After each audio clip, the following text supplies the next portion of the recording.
Marcus Bonner, you need to come with us now. Everyone see this? Everyone look at what's happening right now? Marcus Tyrell Bonner operated without oversight for 6 months as a UPS driver in Greenville, South Carolina. Over 300 customers depended on him to deliver their packages. Not one person checked.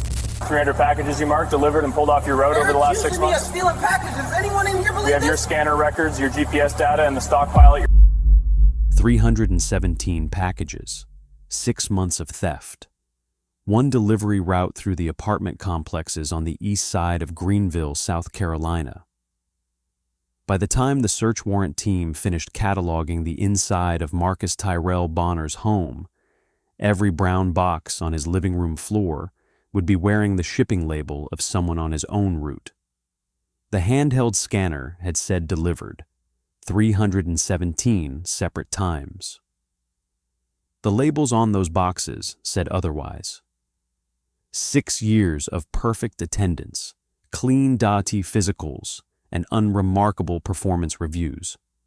And the man in the brown uniform had been quietly running the easiest delivery route in the Southern District straight into the ground. Quick question. When was the last time you actually saw the person who delivered a package to your door? Think about it. Drop a comment below and tell me. And if you're not subscribed to this channel yet, now's the time to fix that. We cover the cases where the people you're supposed to trust end up being the problem, and we cover them every single week. Hit subscribe and turn the notifications on. The next one drops in a few days, and you do not want to miss it. Marcus Tyrell Bonner was born in Greenville, South Carolina in the spring of 1990, the second of 3 children in a working-class household on the east side of town. His mother, a certified nursing assistant, worked 12-hour shifts at a long-term care facility off Wade Hampton Boulevard. His father drove a flatbed for a regional building supply distributor and was on the road 4 nights out of 7. The Bonner house sat on a quiet residential block of 1-story brick ranches built in the early 1970s, with a chain-link fence around a small backyard and a basketball hoop bolted to the eave of the carport. Marcus shared a bedroom with his younger brother until he was 16. The detail his family would later tell investigators, half proud, half rueful, was that Marcus had always been fascinated by trucks. As a 5-year-old, he would stand at the end of the driveway in the late afternoon and wait for the brown UPS truck to come around the corner.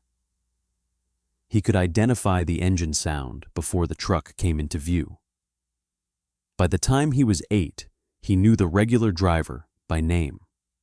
The driver, a man his mother referred to only as Mr. Curtis, would slow down, hand Marcus a sticker shaped like a brown package, and roll on.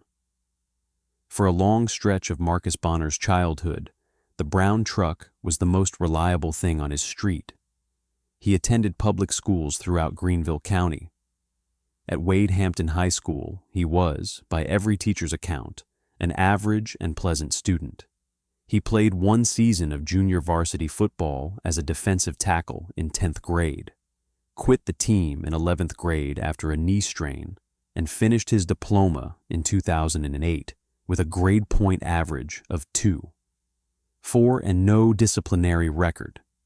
The yearbook quote next to his senior photo read simply, "Going to work."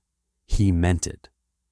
The week after graduation, Marcus took a job at a Bojangles on Pleasantburg Drive, working the morning biscuit shift at $6.55 an hour. He stayed there 9 months, then moved to a Sherwin-Williams paint store as a stock and counter associate at $8.15 an hour. From 2010 through 2013, he worked at a regional auto parts warehouse on Whitehorse Road as a forklift operator and order picker, eventually clearing $11 an hour with overtime. He never missed more than 2 days a year. His warehouse supervisor would later describe him in a sealed personnel file with 3 handwritten words: dependable, quiet, capable. In December of 2013, Marcus Bonner married his high school girlfriend, Brianna Holcomb, at the Greenville County Courthouse. Their first child, a daughter named Jada, was born 17 months later, in May of 2015. Their son, Caleb, followed in the fall of 2017. By the time Caleb was born, Marcus had moved from the auto parts warehouse to a regional logistics company driving a box truck for $14.75 an hour. He held a Class B commercial driver's license, a clean motor vehicle record, and a quiet ambition. He wanted to drive for UPS. UPS, in the trucking world of upstate South Carolina, was the job everyone wanted. Pension, union, real money, the brown truck. Marcus applied to UPS in the late spring of 2018. He passed the road test on his second attempt, completed the background check, and was hired as a seasonal driver helper for the peak November through January window of 2018. He rode shotgun in a brown package car for 10 weeks, learning the rhythm of the route, the bend and grab, the doorbell and walk, the scanner beep, the truck up and out. When peak season ended, his supervisor pulled him aside in the break room at the distribution hub and told him, off the record, that there would be a permanent opening within 6 months. The opening came in May 2019. Marcus signed on as a full-time package car driver at $21.42 an hour with full benefits and a graduated path toward a top-of-scale rate that, in 3 more years, would clear $38 an hour. His first 18 months on the road were unremarkable in the best possible way.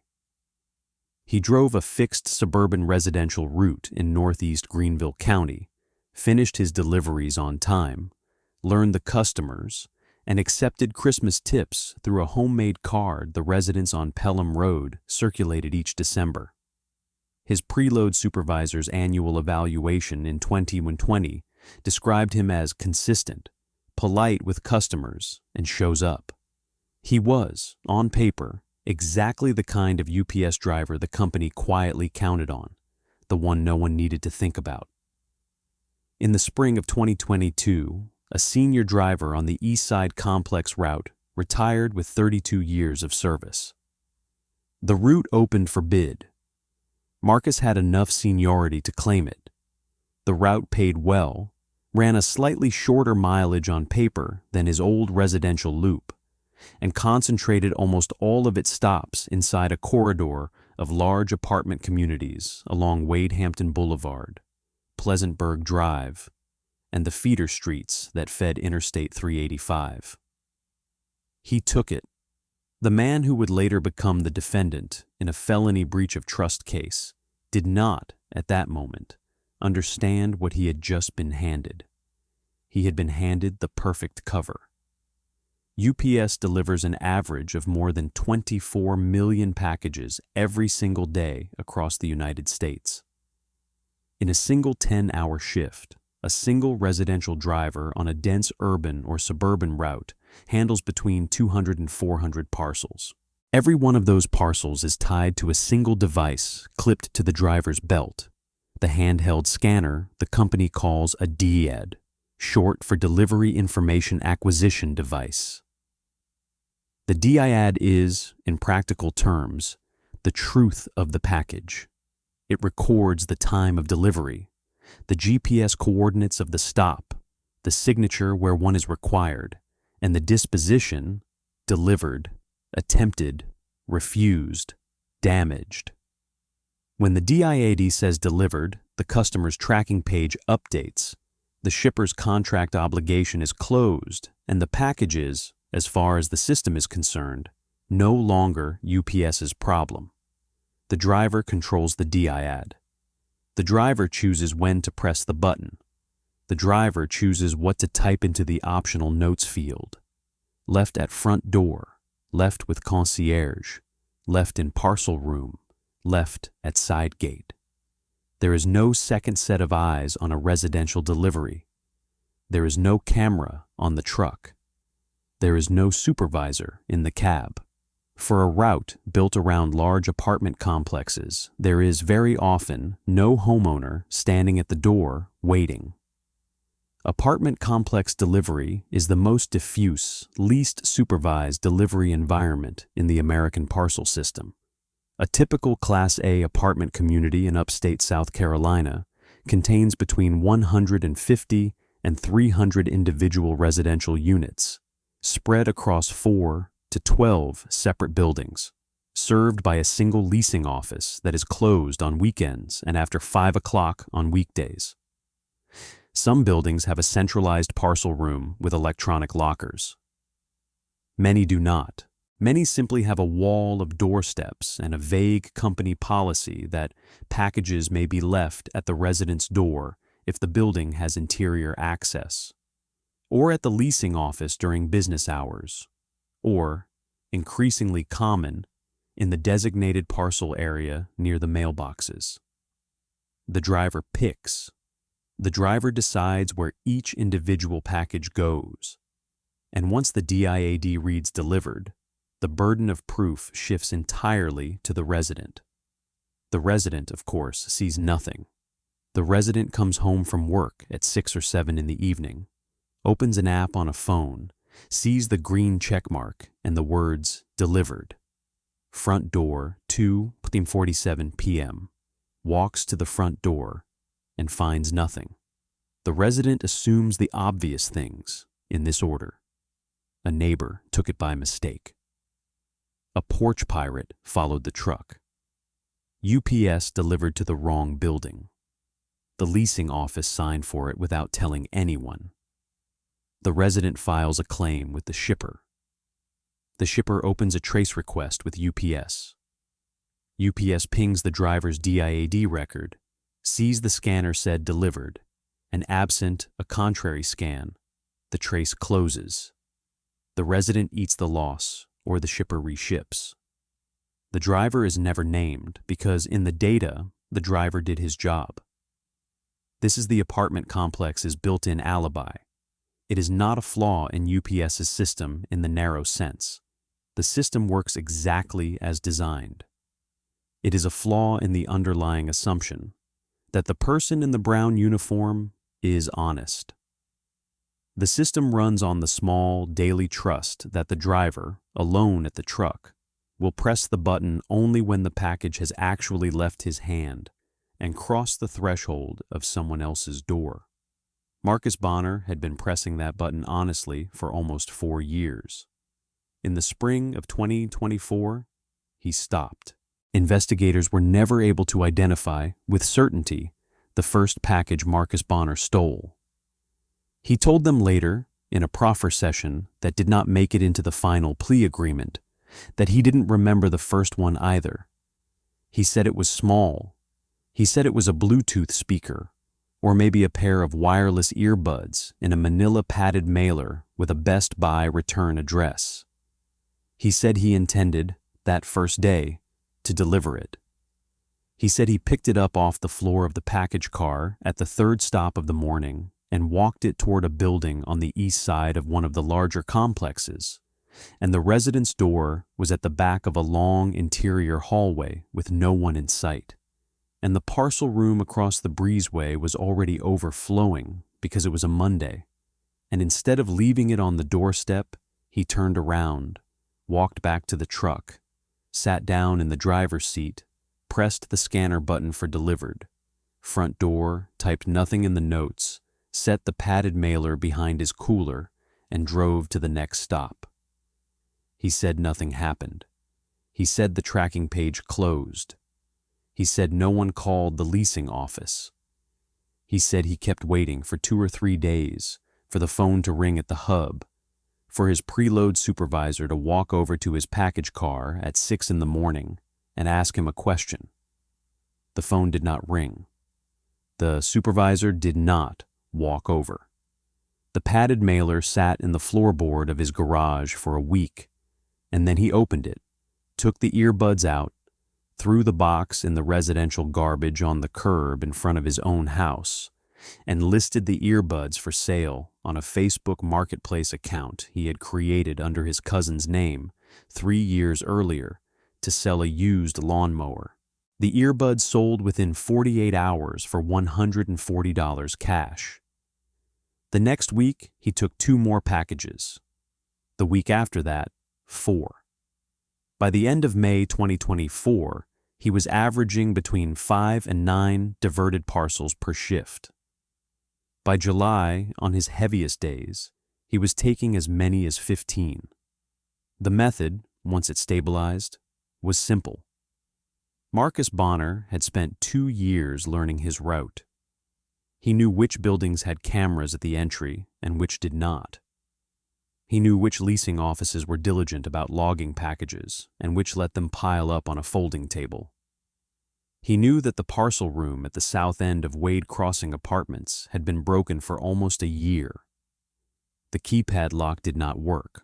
The door swung open on its own, and packages dumped in there at 10 in the morning were a coin flip to still be there at 6 in the evening.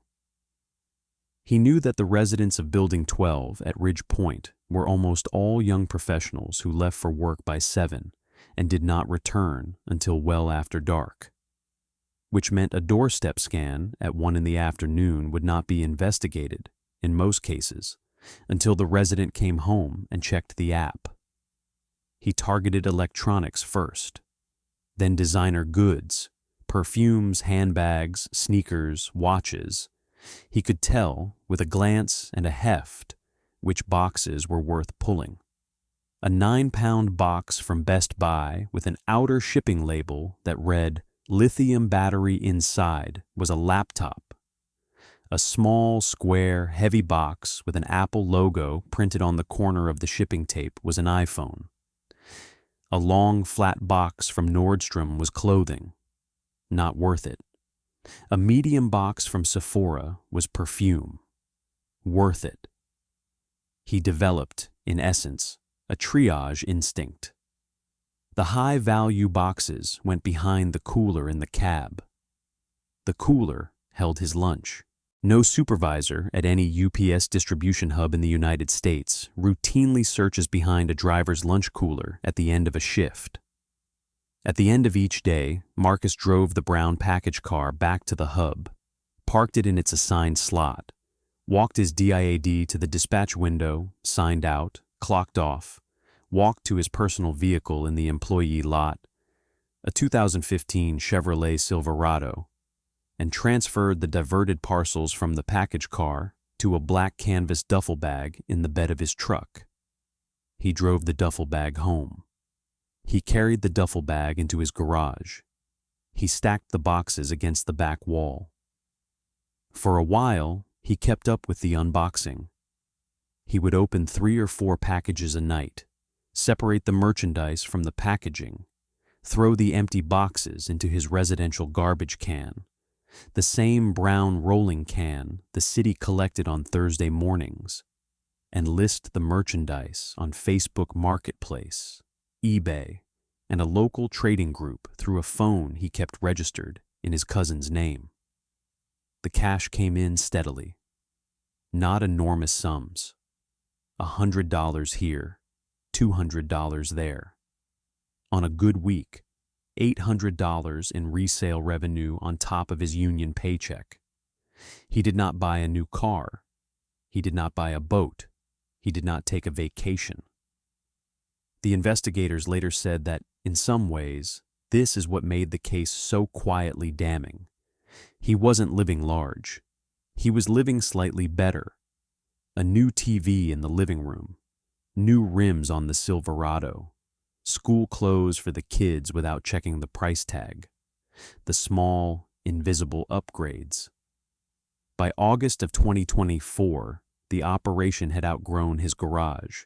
He rented a 5x10 climate-controlled storage unit at a facility off Whitehorse Road, paid the $49 monthly fee in cash to the front desk attendant, and began transferring overflow boxes there on Saturday mornings when his wife was at her mother's. The storage unit was, in retrospect, the moment the operation moved from impulsive to industrial. By the time investigators eventually toured it, the unit was stacked floor to ceiling with more than 100 sealed parcels, every single one bearing a UPS shipping label, every single one addressed to a resident of an apartment complex on Marcus Bonner's route. He never told his wife. He never told his brother. He never told the cousin whose name was on the marketplace account. He told no one. And for almost 5 months, no one asked. The catalyst, when it came, was not a victim and not a witness. It was a spreadsheet. UPS, like every major American logistics company, maintains an internal corporate security unit that monitors loss patterns across the network. The unit is staffed largely by former federal investigators and is, by company policy, granted access to the full feed of customer complaints, driver scanner records, GPS data, package value declarations, and shipper claim filings. The unit's job is to find the patterns the individual driver, the individual supervisor, and the individual customer cannot see. In late August of 2024, a senior analyst in the UPS Corporate Security Group flagged a statistical anomaly out of the Greenville, South Carolina distribution hub. The complaint volume from a cluster of zip codes on the east side of the city had been climbing month over month since April. The complaints were nearly all of one type: delivered, not received. The shipper claim filings on those zip codes were running roughly 4 times the regional baseline. The total declared value of the missing parcels, from April through the end of August, was already past $47,000. The analyst pulled the road assignments. The vast majority of the complaints, more than 90%, traced to a single route, run by a single full-time driver on a 5-day-a-week schedule.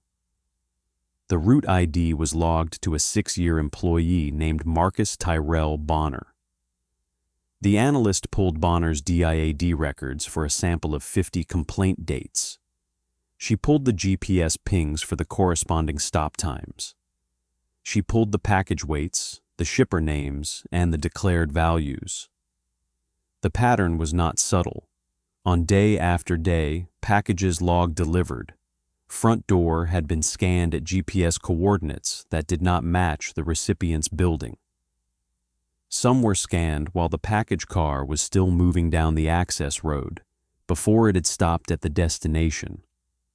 Some were scanned from inside the cab while the truck was idling in the apartment complex parking lot, 200 feet from the assigned building. A handful had been scanned from coordinates inside the hub's own yard, suggesting the driver had marked the package delivered before he had even left for his route, or more likely, after he had returned with it still on board. The analyst escalated the file to a regional security manager in early September. The regional manager opened a formal internal investigation. A surveillance plan was authorized. A second driver, a senior union employee with 28 years on the job, was quietly briefed and asked to observe Bonner on 3 separate ride-along days under the cover of a route efficiency study. The senior driver returned with handwritten notes that described, in flat union veteran prose, behaviors that did not match a driver running a clean route. Long, unexplained dwell times in the cab between stops. Stops where the driver took 2 parcels off the truck, walked them to a building, returned to the truck, picked up a 3rd parcel, and instead of carrying it to the building, set it on the floor of the cab behind the cooler. Scans completed while the parcel was still in the cab. The senior driver's notes were dated September 19th, 2024. On September 23rd, UPS Corporate Security made a formal referral to the Greenville County Sheriff's Office. The case file was assigned to an investigator in the Sheriff's Office Property Crimes Unit, a sergeant named David McGuire, who had spent 11 of his 21 years on the job working organized retail theft and parcel pipeline cases. McGuire opened a parallel criminal investigation on September 25th. He did not at that point contact Marcus Bonner. He did not contact UPS's drivers, the apartment complexes, or any of the listed victims. He pulled instead the existing complaint data and began the slow, careful work of building a probable cause affidavit. The work took 14 days. The probable cause affidavit Sergeant David McGuire eventually presented to a Greenville County magistrate on October 9, 2024, ran to 31 pages, including attached exhibits. The body of the affidavit laid out, in clean and almost clinical prose, the architecture of the scheme. Exhibit A was the UPS complaint cluster, a spreadsheet listing 326 delivered, not received complaints filed by customers on routes assigned to Marcus Tyrell Bonner between April 14, 2024 and October 1, 2024. The complaints were grouped by zip code, by apartment complex, and by approximate package value where the shipper had declared one. Exhibit B was the DIAD scanner record for the corresponding deliveries, each one time-stamped, each one geocoded to a specific GPS coordinate, each one logged to Bonner's employee ID. Exhibit C was a side-by-side comparison of the DIAD scan coordinates and the actual physical building coordinates of the destination addresses. In 291 of the 326 complaints, the scan coordinates failed to match the destination address within a tolerance of 50 meters. Exhibit D was the senior driver's observation log from September 17th, 18th, and 19th. Exhibit E was financial, a summary of Facebook Marketplace and eBay listings tied to a seller account that, through a subpoena to Meta and a parallel one to a payment processor, had been linked to Marcus Bonner's personal cell phone and a P.O. box in his cousin's name. The seller account had listed, over the prior 6 months, 87 items of new and lightly used consumer electronics, designer goods, and small appliances, with sales totaling just over $11,000 in tracked payments. The magistrate signed the search warrant for Bonner's residence on Pendleton Street on the morning of October 10, 2024. The same magistrate signed a parallel warrant for the climate-controlled storage unit at the facility off Whitehorse Road. A third warrant was issued for the Chevrolet Silverado. The warrant team arrived at 1842 Pendleton Street at 6:47 a.m. on October 10, 2024. Marcus Bonner was already gone for the day. He had clocked in at the UPS hub at 5:58 a.m. His wife, Brianna, was at the kitchen table with their 2 children, getting them ready for school. She was served the warrant at the front door by Sergeant McGuire and a deputy. She did not resist. She did not call her husband. She sat the children at the neighbor's house across the street and walked, quietly, back to her own living room, where she watched 8 investigators and 2 evidence technicians spend the next 6 hours cataloging the inside of her home. They found the boxes immediately. The garage held 31 sealed parcels along the back wall, stacked 3 deep, each one bearing a UPS shipping label with a recipient address on Bonner's route. They found more in the spare bedroom, 47 additional sealed parcels stacked against the closet wall. They found discarded shipping boxes in the residential garbage can at the curb, the labels still legible, the original recipients identifiable.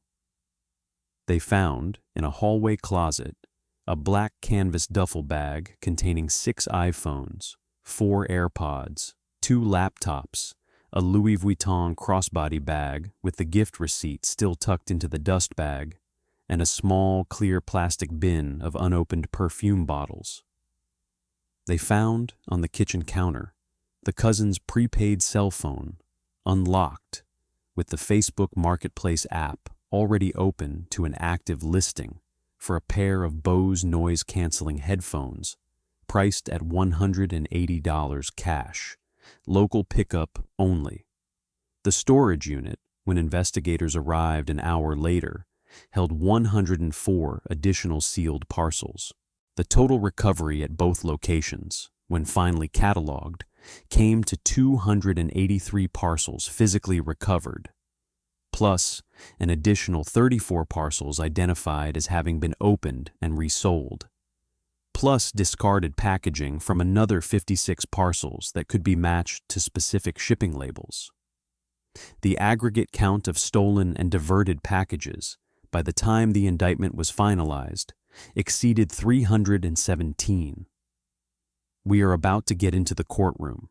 But before we do, if you have made it this far into this video, you already know this channel does not do the surface-level version of these stories. We break down every detail. If that is what you came for, subscribe and turn the notifications on. The sentencing in this one might genuinely surprise you. Marcus Bonner was not at home when the warrant was served. Sergeant McGuire made a deliberate choice not to call UPS dispatch and pull him off route. Instead, the sergeant drove to the UPS distribution hub on a state road northeast of Greenville at 11:14 a.m., parked his unmarked Ford Explorer in the visitor lot, walked into the hub office, and presented his credentials and a copy of the arrest warrant to the district operations manager. The operations manager paged Marcus Bonner over the dispatch radio at 11:31 a.m., asked him to bring his package car back to the hub for a scanner reset, and waited at the dispatch window. Bonner acknowledged the page. He drove the brown package car the 4.2 miles back to the hub. He pulled into his assigned slot at 11:46 a.m. He climbed down out of the cab, walked across the yard in his brown shorts and short-sleeved uniform, opened the side door to the dispatch area, and stopped. Sergeant McGuire was standing in the dispatch hallway. The deputy was beside him. The operations manager was behind them. Bonner looked at them. He did not run. He did not speak. McGuire spoke first. "Marcus, can you step outside with me for a minute?" Bonner did not move. He looked past McGuire toward the open dispatch window, where two other drivers in brown uniforms were watching from the far counter. "I have a warrant for your arrest, Marcus, and we served a search warrant at your home this morning." Bonner exhaled slowly. His right hand, holding the DIAD scanner, dropped to his side. "Brianna, your wife is fine. The kids are fine. They were with the neighbors during the search. What did you find? You know what we found." Bonner looked at the floor. "You want to tell me anything before I read you your rights?" Bonner shook his head once. "Okay, turn around for me, please. Hands behind your back." He turned. He let the deputy take the DIAD from his right hand and set it on the dispatch counter. The deputy clipped the handcuffs in place. The whole hallway was silent. The two drivers at the far counter did not move. The operations manager looked at the floor. The deputy walked Marcus Bonner across the dispatch room, out through the side door, across the asphalt yard, past his own brown package car still parked in its assigned slot, and into the back of the unmarked Explorer. The package car's cargo door was still open. The neat rows of brown boxes inside, undelivered, sat where he had left them. He spoke twice on the ride to the Greenville County Detention Center. Once to ask if he could call his wife. Once to ask, quietly, whether UPS would still pay out his accrued vacation. Marcus Bonner was indicted by a Greenville County grand jury on November 14th, 2024, on one count of felony larceny by breach of trust with fraudulent intent under South Carolina Code Section 16-13-230, charged at the felony tier because the aggregate value of the stolen property exceeded $10,000. One count of receiving stolen goods, and a separate count of obtaining property under false pretenses tied to the resale activity. UPS was named in the indictment as the institutional victim of the breach of trust. The individual customers, eventually identified by name and address through cross-referencing the shipping labels recovered at the home and storage unit, were named in the restitution exhibit attached to the indictment. His court-appointed defense attorney was a public defender named Renata Owings, a 7-year veteran of the Greenville County Public Defender's Office. Owings reviewed the file, the recovered evidence inventory, and the financial records, and met with her client for the first time on November 21, 2024. She did not file a motion to suppress.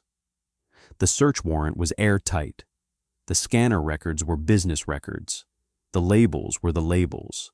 There was no defense. She negotiated instead, on the back end. She arranged a proffer session with the prosecution in late January of 2025, in which Marcus Bonner sat across a conference room table from an assistant solicitor and a UPS corporate security investigator, and walked them, package by package, through the operation. He named no co-conspirators because there were none. He gave them the storage unit address, which they already had. He gave them the Facebook Marketplace account, which they already had. He gave them, mostly, the thing they did not have on paper: a confession. On March 6, 2025, Marcus Bonner appeared in Greenville County Circuit Court before the Honorable Letitia Bray and entered a negotiated guilty plea to the felony breach of trust count and the receiving stolen goods count. The obtaining property under false pretenses count was dismissed under the plea agreement.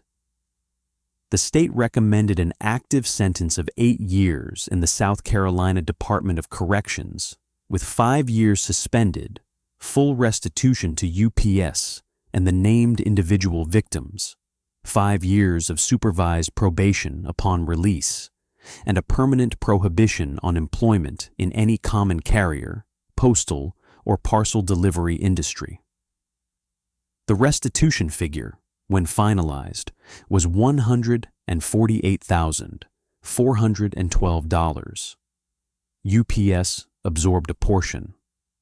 Individual customers were made whole for declared values where they could document them. The shipper reimbursements UPS had already paid out. The small, anonymous credits that had quietly closed each delivered, not received complaint over the prior 6 months, were rolled into UPS's claim and counted against the restitution total. Before sentencing, 3 victims read statements. The first was a young registered nurse who had used a Best Buy gift card from her late father, given to her on his last birthday before he died of pancreatic cancer, to buy a tablet that never arrived. She did not cry while she read. She said only, at the end, that the tablet had cost $329, that the gift card was the last thing her father had ever given her, and that she had spent 3 weeks in April thinking the package had been stolen by someone in her own building, and that she was now afraid of her own neighbors. She asked the court to consider that. The second was the father of an Air Force airman stationed overseas. He had shipped a care package to his son's apartment in Greenville for the son's homecoming leave. The package had contained, among other things, a wristwatch the father had worn for 31 years and was passing down. The watch had been wrapped in a child's drawing his grandson had made. He said, looking directly at Marcus Bonner across the courtroom, "You didn't just take a box, you took the only piece of me I had left to give him." The third was a retired woman who had ordered hearing aids from an online medical supplier. She had paid for them out of pocket, $1,100, because her insurance would not cover the brand her audiologist had recommended.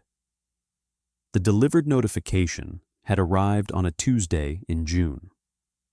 She had spent the following 4 months arguing with the supplier, with her bank, and with UPS, and had eventually filed a small claims action against her own apartment complex's leasing office for negligence.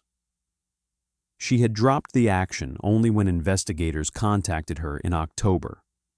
She told the court she had gone almost 5 months without the hearing aids she had saved for, and that she had missed her granddaughter's high school graduation because she could not hear the speeches. Judge Bray let the silence sit for a long moment after the third statement. Mr. Bonner, you spent 6 years driving for a company that hired you out of an applicant pool of thousands, that put a uniform on you, that paid you a wage most people in this county will never see, and that handed you the keys to a vehicle full of things other people had bought and were waiting for. You did not steal from a corporation.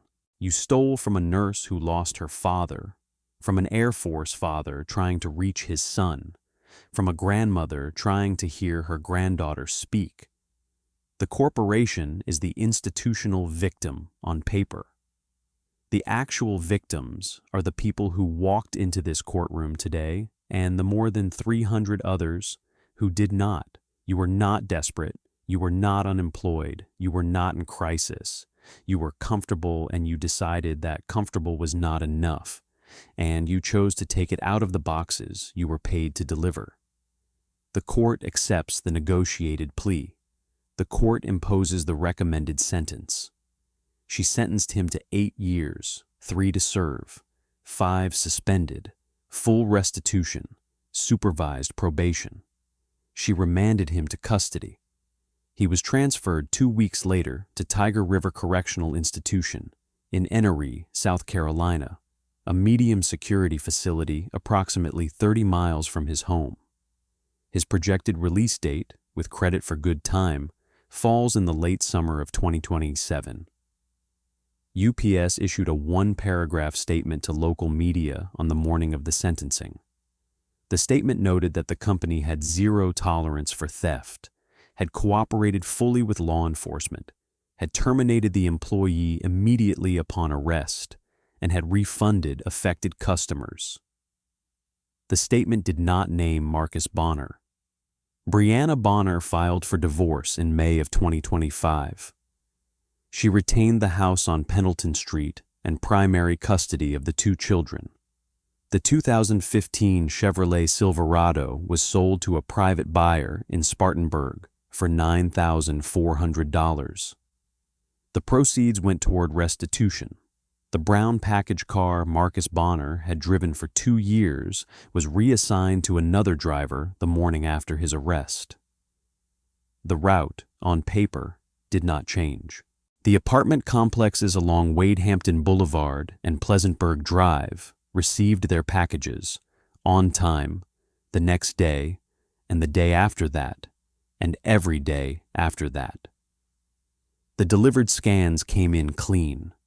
The complaint volume on the route returned within 3 weeks to the regional baseline.